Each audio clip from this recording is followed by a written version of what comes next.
Chapter 8. How to Break a Man. It was nearly 2 weeks until the wedding was to take place. It was the afternoon, and King Harold was with Queen Lilian and Countess Giovanna. He had seen Prince Peter leaving his chambers and going down the stairs. The three of them had entered Prince Peter's chambers a few minutes after he had left. "I don't feel quite right about this," Countess Giovanna said. "It is fine," King Harold told her. "We're not moving anything, we're just looking around." Queen Lilian had gone to the right part of the room, where Peter had a few trinkets on a chest of drawers. Countess Giovanna was at the left part of the room, where Prince Peter's bed and desk were. King Harold stayed in the centre, where his wardrobe and dining table was. He walked to the other side of the table, when something out of the window caught his attention. "What?" King Harold said angrily. Queen Lilian and Countess Giovanna looked out of the windows closest to them. Peter was in the small garden with James. "Our Peter should not associate himself with such people," King Harold spat. "That's the gardener, is it not?" Countess Giovanna asked. "He could be asking him to plant something," she suggested, not seeing an issue. "They look like they're having an in-depth conversation," the king said, clearly frustrated. The three of them watched down from the window. Meanwhile, Peter and James were having an important conversation, unaware they were being watched. "We cannot tiptoe around it any longer," James said. "You're going to be married, and we need to figure out what we're going to do." "I know, I understand," Peter replied. "It's so complicated," he sighed. "I'm sorry. It's so much pressure on you," James said. "Me and Ophelia are on either side, and you're in the middle of it all. It's not fair." "I guess I did this to myself," Peter said. "Hey, no, that's not true. You can't control how you feel. And I would be sad if you didn't love me." James smiled a little, in an attempt to cheer Peter up. "I guess we need to talk to Ophelia. She is as much a part of this as the two of us." "Of course. Maybe she'll have an idea of how we can make this work without it being too complicated or strange," James said. Peter breathed out. "So much stress," he said, and went to hug James. They embraced in a tight hug. From above, King Harold growled and grimaced at the scene. "Unacceptable behaviour," he spoke. "Clearly they're friends," Queen Lilian finally spoke. "They look a similar age. I don't see a problem with this," Countess Giovanna pointed out. "You wouldn't understand," King Harold shot back, hushing her. Peter leaned back and gave James a kiss. A long kiss. All three adults gasped, but for different reasons. Countess Giovanna was upset for Lady Ophelia. Queen Lilian was initially shocked, but not surprised. She knew her son better than she thought she did. King Harold was livid. He looked like he was going to pop. His fists were clenched and he was shaking with anger. "No!" he yelled, not loud enough to be heard from below. "This is not all right. How could he do such a thing?" He turned from the window. "I don't think—" Queen Lilian began to speak. "Don't you dare defend him!" he yelled, and pointed his finger at her. She shut up. "After all I've done for the boy. This is how he spends his time, fraternizing with that! With a girl would be bad, but with a boy?" He kicked a chair over in rage. "As soon as Peter goes to practice, I'm having that boy arrested. I need him out of the way. For good." Peter had set off to swordsmanship practice with the knights, and James had returned to work. Guards were about to be sent to find James. Countess Giovanna went to talk to Ophelia. She entered Ophelia's room. Ophelia was reading a book. She looked up from her book and smiled at her mother. "Ophelia, honey, I need to talk to you." Ophelia put down her book and looked at her mother. Her mother took Ophelia's hands in hers, and Ophelia stood up, concerned. "I have just seen Prince Peter. He was in the garden with the gardener." Before she could continue, Ophelia gasped. "What were they doing?" she asked quickly. What? Giovanna was confused. "What were they doing?" she asked again, more concern in her tone. "They were kissing," Giovanna told her straight. "Oh no, Ophelia panicked. "Please, you didn't tell anybody, did you?" she asked. "I was with the king and queen." "No," Ophelia breathed. She became extremely distressed. "You knew about this?" Giovanna asked, confused. "What are they going to do?" "Arrest the boy," but Ophelia cut her off. "I have to go." Ophelia tried to leave. Her mother grabbed her arm. "Ophelia!" Her mother wanted to talk to her. "Mother, I promise I will talk to you about this later. Please don't tell anybody. I have to go." Her mother let her go, and Ophelia ran off. Peter had just got ready to practice with the knights. They were talking and laughing together. "Peter!" A distant voice came from the gardens next to the practice field. Peter and a few of the knights looked over and saw Ophelia running at haste towards them. "Peter, your girlfriend is here," one of the knights said. Peter's smile left his face. Why would she be calling for him and running at such a pace? "Peter!" she said again as she arrived. She ran right up to him and gripped onto his arms by his elbows. What's happened?" Peter asked her. She replied quietly so as not to let anyone else hear. "Your father's going to arrest James. He saw you two kissing." Peter dropped his sword. "No." The word left his lips and his heart jumped to his mouth. He moved Ophelia out of the way and took off running towards the palace doors.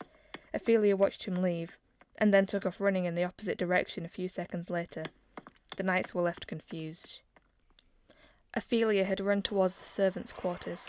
She busted through the dorm room so forcefully that one of the men screamed. "Is James here?" she asked, sweat on her brow. "No, not at the moment," someone replied. "Has he been in here very recently?" she asked again. "Not since this morning, no," the same man replied. She groaned in frustration and ran off again. Peter was at the end of a long corridor. He saw James being taken away at the other end, and his father watching James being taken away. "No!" Peter yelled. His father turned to see him sprinting along the corridor. King Harold caught Peter as he reached him. King Harold was much stronger than Peter, and held him back. "What the hell is wrong with you?" Peter screamed at his father, face red. "This is all your doing. Nothing to do with me. You shouldn't disobey me," the king said. "Why arrest him? It's my fault. Arrest me!" Peter yelled. "You are right. It is your fault. You can remember that when he is hanging from a rope." Everything went blurry for Peter, and he couldn't grasp anything for a moment. He was still stood up, but when he finally came back to reality, his father had gone, and he was standing alone at the end of a long stone corridor. Ophelia had learned that James had already been arrested, and went back to her room. Her mother was still there. "Ophelia," her mother stood up. "He's been arrested," Ophelia said, trying to stay calm. "I'm surprised you knew about this, and you didn't say anything." "It was not my secret to tell. They were together way before we got here. It didn't bother me," she told her mother. Giovanna didn't say anything. "Mama." Ophelia looked directly at her mother, eyes filling with tears. "What's going to happen to him?" she asked, voice shaking. "I think he's going to be—" She didn't want to finish the sentence, but she didn't have to. Ophelia burst into tears. "I don't want him to die. He's my friend. I can't," she sobbed. Her mother held her tight. "Is there anything I can do to stop it? Anything, just so he can live?" Ophelia asked her mother through sobs. "I will talk to the king," Giovanna said, "and I will see if there's a way. But nobody is to know that you already knew about this. I fear you'll be punished too if he knew that." Ophelia nodded and wiped her eyes, trying to stop crying. Giovanna had gone to look for the king. Ophelia began anxiously wandering around the palace. She spotted Peter walking slowly to his room. He had a blank look on his face, expressionless and hollow. "Peter," she said when she saw him. He looked up at her, finally acknowledging something. "Ophelia," he spoke. She started crying again. I'm so sorry, she said. This is all my fault, she cried. Peter shook his head. No, it isn't, he tried to tell her. She shook her head. It is my fault. I knew they were suspicious. I didn't say anything because I didn't want to ruin anything, but if I'd said something, maybe you would have been more careful, and... Peter took her head in his hands and looked her in the eyes. Listen, he said. Did you tell anybody about us? She shook her head. No, she replied. Then it's not your fault, he assured her. But if I had warned you, she tried to say, then it would have ruined it like you said. Do not blame yourself, he told her. Is it true? She asked him. About him being... She didn't say the word. Peter went blank again, blocking it out. Ophelia realised it was true.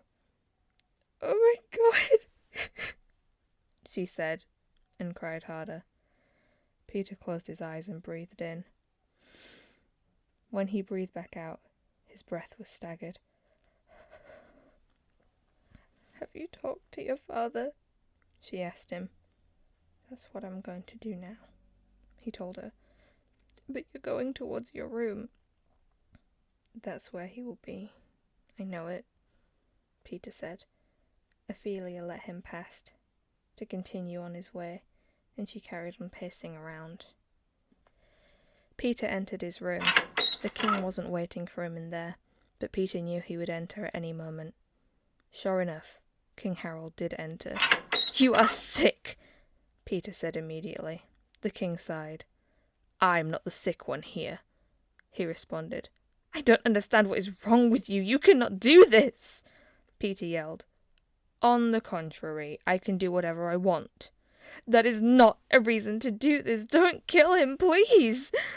Peter turned from rage to sadness. Tears began to fall down his face. You need to learn to not disobey me. I am not going to bend to your whims. I have done everything you wanted me to do. I am getting married when I didn't want to. I told you I will have children, which I will try to do. I am only asking that you will let this one person live, he pleaded. No, King Harold said plainly. I love him, please. You do not, his father shot back at him. Peter stared at his father through his tears, his face that of anger and pain. What kind of a father are you? Peter spat. You will see in time. I have your best interests in mind. King Harold spoke and began to leave, his robe flowing behind him. You don't care about anyone but yourself. Peter strode forward to follow him. King Harold shut the door behind him. Peter still in his room. I will never forgive you if you do this! Peter screamed through the shut door and hit it with his fist. Giovanna finally found the king and requested to speak to him. Make it quick, the king replied. Yes, your majesty, she said. I just wanted to ask, because Ophelia seems rather distressed by the whole situation. That is understandable. He looked up quickly. She's not pulling out of the wedding? He asked, very concerned. No, she's actually distressed upon learning that the man in prison is going to die. She didn't want him to be killed. Why should she care? He asked. She's a very empathetic lady, Countess Giovanna said. She wondered if there's anything she could do, so that he wouldn't be killed. There is one thing, the king said. Peter had become extremely anxious and began to wonder who was really on his side. He worried that Ophelia was not really on his side. He had been banned from going to certain parts of the palace. The steps to the jail from his room were particularly heavily guarded. He knew he was able to get to Ophelia's room from his without running into a guard. He arrived and knocked gently on the door. No answer. He poked his head round the door. She was not there. He carefully closed the door behind him, crept over to the bed, and hid underneath it. A few minutes later, Ophelia returned. Peter remained as quiet as he could. He saw her dainty feet in yellow ballerinas walking round the side of the bed. She sat on the bed and slipped her shoes off. then pulled her feet up onto the bed. It was silent for a few moments. Peter then heard her crying again. He felt bad. There was a knock at the door. Countess Giovanna entered. "Oh, honey," she said, seeing Ophelia. "I spoke to the king," she told Ophelia. Peter was confused and listened intently. "What did he say?" Ophelia asked. "He said there is one thing you can do." "What is it?" Ophelia asked, hopeful. "He said if you can prove that Peter is in love with you and not the boy, then he would be willing to let the boy live." Peter gaped silently from underneath the bed. "How do I do that?" "If Peter was to kiss you, not you kiss him, then that would be proof. That is what the king said to me." "I think I could ask Peter to do that," Ophelia said. "Good luck. I hope you can do it. I don't want you to be upset." She kissed Ophelia on the cheek. "Try to get some sleep. I'll see you in the morning."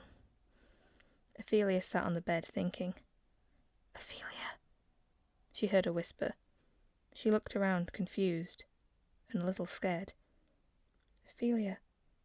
The voice was louder this time. "Peter?" she asked. She looked around. "Where are you?" His head poked out from under the bed. "Here." She looked over the edge of the bed at him. "My God!" She was surprised to see him. "What are you doing under there?" He stood up. Her face was wet with tears. "Feeling like a fool," he replied. She looked at him in confusion. "I am so scared and confused. It's stupid, but I feel like nobody is really on my side. I was hiding to see if you really were. I know it doesn't make sense. I'm sorry." He looked down, feeling ashamed. "I won't pretend I'm not offended," she began, "but I understand that you feel that way. I'm not upset." She told him. "You must have heard what my mother said. You have to kiss me. And my father has to see." The two of them made a plan for the next morning, where King Harold would see them together. In the morning, Peter and Ophelia waited near the dining hall. Peter could not face seeing his father, so refused to eat breakfast with him.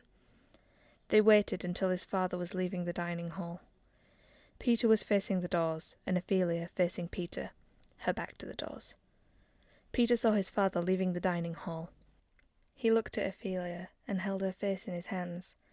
Countess Giovanna pointed out the scene to the king. Peter leaned in, close to Ophelia. Their noses were touching, lips almost touching. Peter had decided that they would pretend to kiss. Ophelia couldn't help herself. She moved her head forward a little, so they were really kissing. It surprised Peter, but he kissed her back. Once they pulled away, they stayed looking at each other until King Harold was out of view. "I'm sorry," Ophelia whispered. "You don't have to apologize," Peter told her. "We're getting married. We'll have to kiss again, and more, eventually," he reminded her. "I hope it worked," Ophelia said. "Me too. I don't care where James goes, or if he's kept in the dungeons, as long as he stays alive." Peter hugged Ophelia. "Does this mean you're going to let the boy live?" Giovanna asked the king. "No," the king replied. "What?" Giovanna asked angrily. "She did what you said. Peter kissed her." "Good," the king said. "Now it won't be the first time they kiss when it gets to the wedding." The king spoke. "You said you would let the boy live. I do what I can for my daughter. I cannot believe you." "Enough!"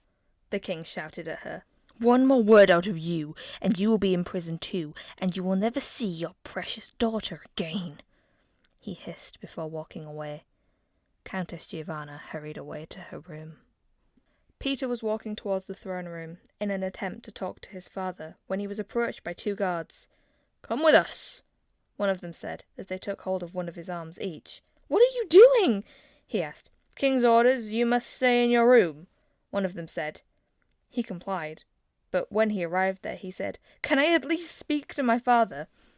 "If he comes this way, we will tell him," one of the guards replied. "This is ridiculous! I want to talk to him now!" The guards said nothing, but shut the door on him. The king did come along to check that Peter had been taken to his room. Peter heard him through the door. He got up and began pounding on the door. "Father, get in here!" King Harold decided to come in to see what Peter would say. "Peter," King Harold said, "why the hell is the hangman still setting up the noose?" he asked. "Why ever not? Your low-life friend will be needing it." Peter attempted to hit his father, but King Harold grabbed his wrist and bent it backwards, making Peter yelp in pain. "Ah! You said you would let him live!" Peter shouted. "You liar!" Peter fell to his knees, and the king let go of him. Peter held his sore arm. "Why would you do this to me? Why do you hate me?" Peter looked up at his father. "I love you," the king said to him. "No," Peter replied. "I am kneeling before you, crying and in pain, and you are standing over me. That is not love. Love is doing everything I can to protect those I care about. Love is what I have with James, and is most certainly something you will never know," Peter said, feeling a small ounce of confidence despite his fears. "I don't think you understand," King Harold said. "I am doing what is best for this family." "You are doing what is best for you!" Peter yelled. King Harold began to leave. "No, don't you dare walk away from me!" Peter said, getting up and hurting his arm more. "Don't kill him! Let him live! I'll do anything!" he screamed as the king walked through the door. Peter attempted to follow, but the guards pushed him back into his room and closed the door. After lunchtime, Ophelia's mother told her that the king had lied to her. "I'm so sorry. There is nothing more I can do. He told me I would be thrown in prison if I said any more about it." Ophelia placed her hand on her mother's shoulder. "You did all you could." "Thank you," Ophelia said. "It is the king who lied." Once her mother left, she attempted to go to Peter's room, but guards told her she could not enter. She walked to her room, then had a thought. If nobody knew that she had known about Peter and James, then surely her steps towards the jail would not be blocked. She picked up a stone from an ornamental bowl and carried it with her. She wore the quietest shoes she had and crept down the stairs. Sure enough, there were no guards on her stairs, and the guards for the doorway were further along the corridor, so didn't see her going through the archway. She tiptoed down the stone dungeon steps, eyes adjusting to the dim glow of torches placed on the walls of the spiral staircase. There were a couple of guards between the steps and the dungeon cell entrance. The guards were playing a card game. Ophelia could see a stretch of corridor behind them that led to a toilet. She aimed and threw the stone, which landed down the corridor. The noise got the attention of the guards, who got up to investigate. While they went down the corridor, Ophelia snuck past and through to the cells. It was even darker in the dungeons.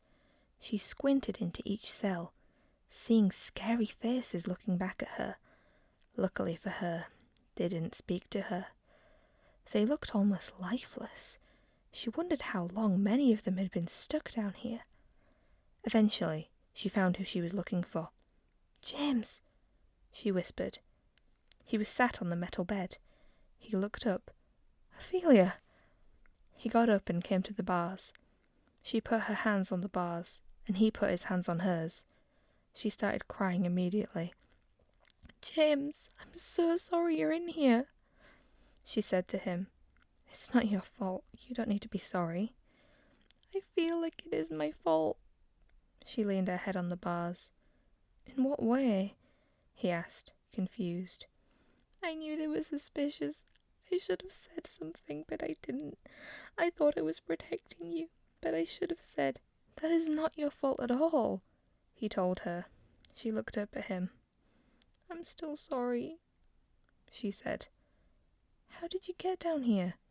he asked her. "I snuck in. God knows how I'm getting back out." Peter is confined to his room. We've been doing everything we can to get you out of here alive, she told him. Thank you, he said, although it seems unlikely. More tears rolled down Ophelia's face. I don't want you to die, Ophelia said. Tears began to roll down James's face too. I'm so scared, he whispered. His hand gripped Ophelia's tighter. He leant his head against the bar too, both their foreheads touching through the bars. I will do everything to get you out of here, even if we never see again, even if you're in a far-off land. I want you to live, she told him. He gave a small smile. I hope that happens. If it doesn't, she cut him off. Please don't say that. If it doesn't, please give this to Peter. He reached into his pocket and handed her a small folded piece of paper with Peter written on the front. How did you write this? She asked. They gave it to me to write a will on. I don't think they would have given it to anybody. Probably just burn it. I wanted to write to Peter. I don't know what I would have done with it. Probably dropped it somewhere in the hopes he would get it. But now I know that he will definitely have it, he said. I hope I don't have to give this to him. Ophelia looked up at him. Or if I do, I hope it's only because you're somewhere far away, she said. Me too, he replied. May I request that you don't read it? I mean, it wouldn't be terrible if you did, but it's quite personal, he asked her. She nodded and tucked it into her corset. I shouldn't stay much longer, she told him, putting her hands on his, which were still on the bars. Tell Peter, Jim said, choking back tears. I love him more than anything else in this whole world, he said, and cried. Ophelia was crying too. And I know that he too loves you more than anything in this whole world, she replied. You look after him, all right? James told Ophelia. Of course I will, she said, sniffling, almost unable to speak. You're a good person. I'm glad you have been my friend, James told Ophelia. I feel the same way, Ophelia said, and kissed his forehead through the bars. Oh God, she said, tears streaming down her face. I don't want to say goodbye, she said. Then don't, James told her. She nodded and tried to smile, as did James. Then I'll say, thank you, James. Thank you, Ophelia.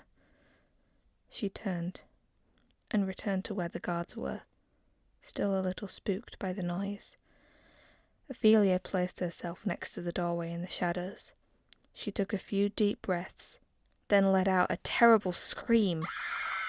The guards rushed in to see what was going on. Running past her and to the cells, she slipped out and back up the stairs. Once Ophelia got back to her room, she took the letter from James out of her corset and placed it safely inside her Bible so nobody would find it. For a long while, she paced up and down her room, gaining a terrible headache. It was late and she had missed supper. She would get something from the cook later. All Ophelia could think to do was to speak to the king herself. At this point, she didn't care if the king knew that she had known about Peter and James. She only wanted James safe. The king was in the throne room, and Ophelia had known this. She strode confidently down the corridor, filled with paintings of past rulers. She wondered if any of them had been through this kind of problem, or if they had been ice cold, like the current king. She pushed open the double doors to the throne room and strode in. King Harold was sat on his throne, the two empty chairs at either side of him, one Queen Lillian's, and the other Peter's.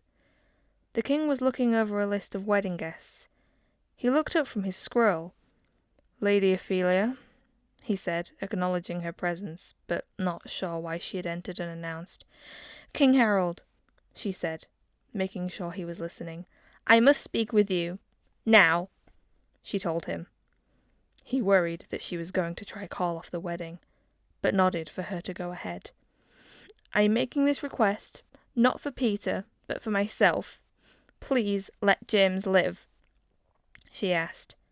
"Are you referring to the boy that was fraternizing with my son?" the king asked, obviously annoyed by her request. "I am referring to the boy that you have wrongly put to death." "Yes," she replied. "My mind is set. The boy is going to be hung," the king told her simply. "He did absolutely nothing wrong. Is falling in love a crime? If so, then everyone in the land should be killed," she shouted. "How can you punish someone for being in love? And why are you doing this to your own son?" She was getting worked up. "Am I to assume that you were aware of my son and this peasant boy?" he asked her. "I was aware of Peter and James," she corrected him. "Yes." "And you didn't say anything?" he continued. "Why would I? It was none of my business, and it didn't bother me," she told him. "You are not making this any easier for yourself," he told her. "Listen to me," she told him, surprising him. "Peter and I have done everything that you wanted us to do.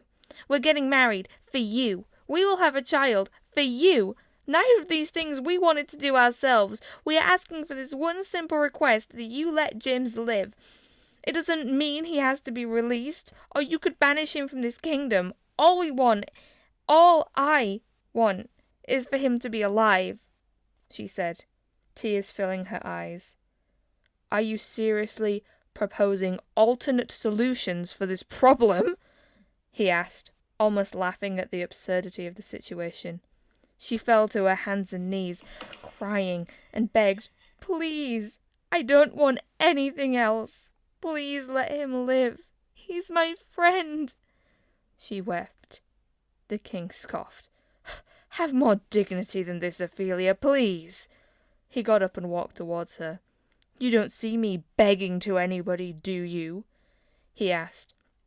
He bent down and lifted her head up from her chin. Her face was wet with tears.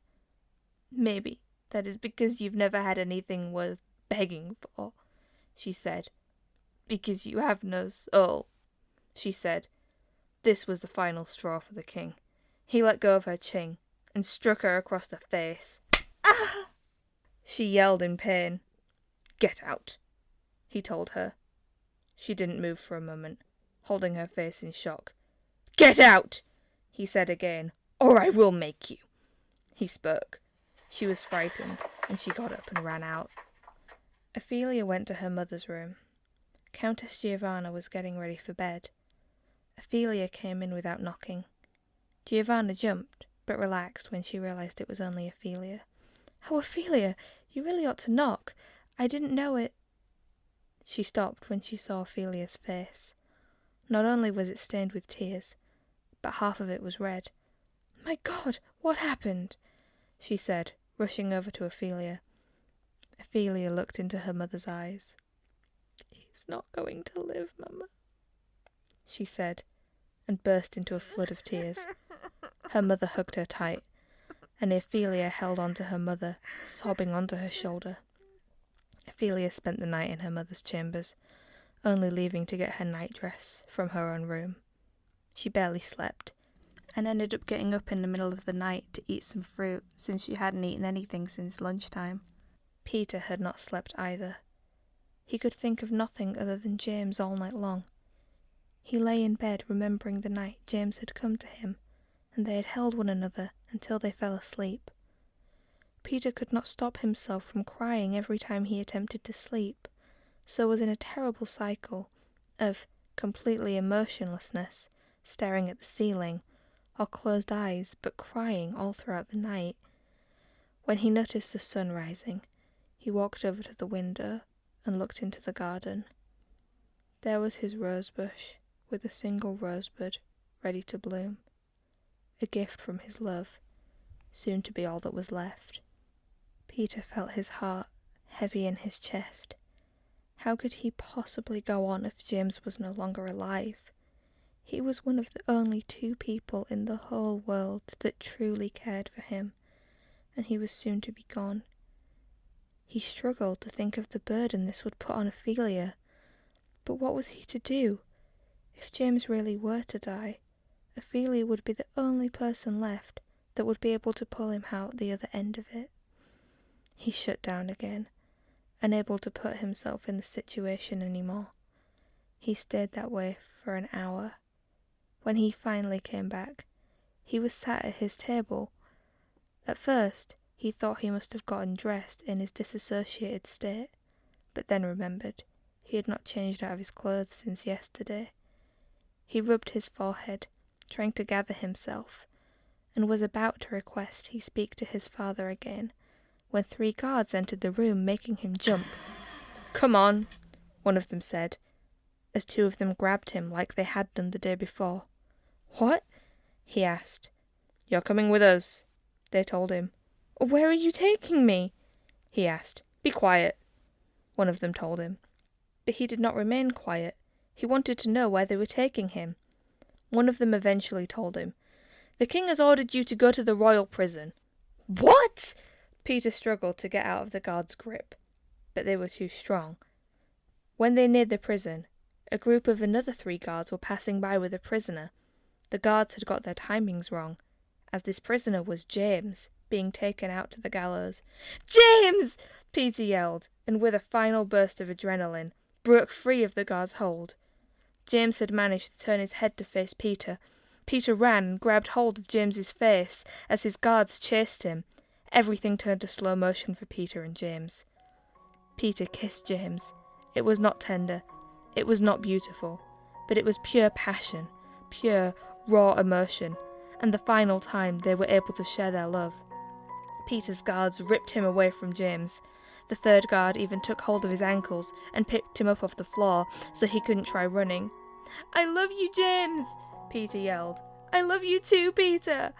James shouted before both of them were dragged away. Peter was pushed into his cell aggressively by the guards, and the cell door was locked. It was a single cell in a large stone room. This was a cell reserved only for royal prisoners. This did not make it any better than a regular cell, only that it was larger and isolated from all other prisoners. Peter was about to yell when he saw his father coming along. "Peter," his father began, "just a precaution, so you don't try to sabotage the execution. You will be let out tomorrow morning," the king told him, and left. Peter screamed and yelled, hitting and rattling the bars. The guards that were by the cell became distressed themselves at the pain and fear in Peter's cries. Peter suddenly stopped, hearing his father's voice quietly from behind him. He turned, realizing there was a small barred window at the top of the wall in his cell. He could reach it with his hands, but couldn't see out of it, even standing on the bed. He listened intently to what was happening. "Welcome to this execution, ladies and gentlemen," the king's royal voice spoke. "The law states that any man who commits a crime treacherous enough by judgment of the king may be put to execution by whatever means the king deems fit." He spoke. The crowd was quiet. Peter nervously listened from inside his cell. "This man in front of you has been found guilty of treason."